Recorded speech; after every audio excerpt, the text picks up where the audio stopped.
Well, good morning, everyone. The rain is back for almost pretty much all day, off and on, showers, storms. Again, I love the rain morning.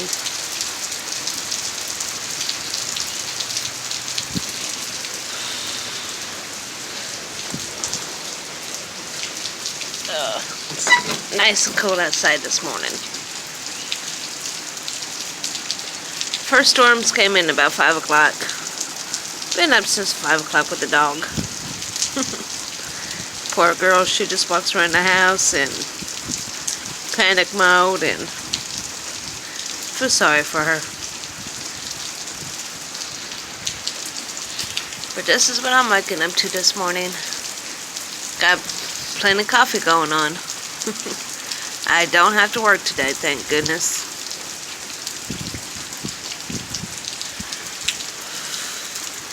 No severe thunderstorms this morning, but maybe later this afternoon we might be in storms. My husband's getting a free car wash on his truck.